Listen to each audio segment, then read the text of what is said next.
Ngayon, papakita ko sa inyo paano magpalit ng brake light. So, itong brake light na to, dual to siya. Meron siyang park light. So, okay yung park light niya, pero yung brake light, kikita niyo pundi siya. Pag nagbe-brake, hindi yan gumagana. So, okay. So, ngayon palitan natin. Okay. So, kailangan niyo lang is 10mm na wrench. Okay. So, again, binuksan ko lang yung likod. And then, ito. Okay. Tanggalin nyo lang yan. Dalawa yan. Isa, dalawa. Sorry. Yan. Yan yung isa. Yung pangalawa. So, dalawa. Okay.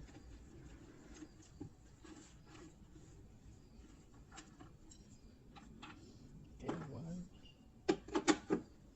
2.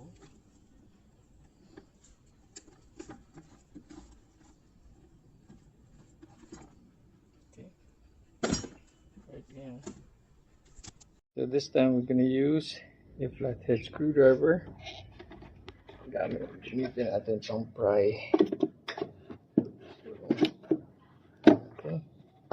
So, yan. Angat na. Dito na sa baba.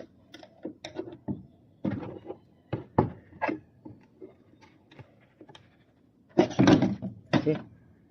So, ito yung tsura ng dalawang clip yan. So, ito. So, dyan siya nakakabit.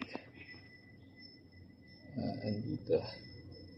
So, again, flathead screwdriver na pang pry. Just be careful na hindi gagasgasan yan. Alright, so ngayon, ito na siya. So, ito yung ilaw. Yan sa baba. Ito. So, ang titingnan dito, ito yun siya. Okay? So, gawin nyo lang. Twist nyo lang to. Twist nyo to. Okay? Yun lang. So, counterclockwise. So, again, ganun siya. Tingnan ko lang. Ganun siya. Pag-lock. So, ganito naman ang pag-tanggal. Okay? Counterclockwise. So, ito yun. Okay? Dual yan. Isa yung park light. Isa yung brake light. So, tanggalin lang natin to. Okay? Dalhin nyo sa auto shop para mahanapan ng pyesa.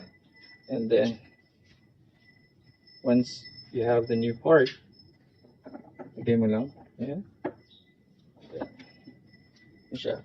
Again, may slot naman yan. Pasok. And twist. Okay? Again, ganun din. Clockwise pampahigpit. Counterclockwise.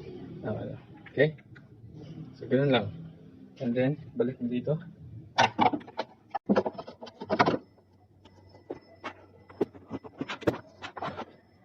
Okay? So, balik nyo lang. And then, twist clockwise. Okay? Alright? Yan lang. And then, balik nyo. In reverse order. Sa harap muna yung may clip. And then, back and screw through that. That's it. If you learned something, share and like, subscribe for next or more DIY videos. Thank you.